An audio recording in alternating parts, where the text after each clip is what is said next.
Hello, ഇന്ന് നമുക്ക് ഓണം സ്പെഷ്യലും അതുപോലെ എല്ലാവരും ഫേവറേറ്റായ കായ വറുത്തതിൻ്റെ റെസിപ്പിയായിട്ട് ചെയ്യാൻ പോണത്. അതിനായിട്ട് പച്ചക്കായ എടുത്തിട്ടുണ്ട്. ഇനി നമുക്ക് ഓരോന്നും അത് തൊലി കളഞ്ഞിട്ട് മഞ്ഞൾപ്പൊടി ഇട്ട വെള്ളത്തിലേക്ക് ഇട്ട് കൊടുക്കാം.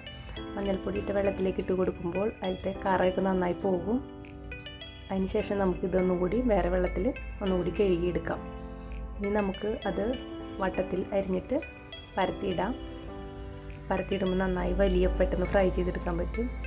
ഇനി നമുക്കൊരു തുണിയിൽ ചെറുതായി മഞ്ഞൾപ്പൊടി കിഴികെട്ടിയിട്ട് നമ്മൾ ഇത് കായ വറുക്കണ വെളിച്ചെണ്ണയിലേക്ക് ഇട്ട് കൊടുക്കാം. അപ്പം നമ്മുടെ കായ വറുത്തതിന് നല്ല മഞ്ഞ നിറം ഉണ്ടാവും. ഇനി നമുക്ക് അത് മുഴുവൻ ഫ്രൈ ചെയ്തെടുക്കാം. ഫ്രൈ ചെയ്ത് വരുമ്പോൾ നമുക്ക് ആവശ്യത്തിന് ഉപ്പുവെള്ളം തെളിച്ച് കൊടുക്കാം.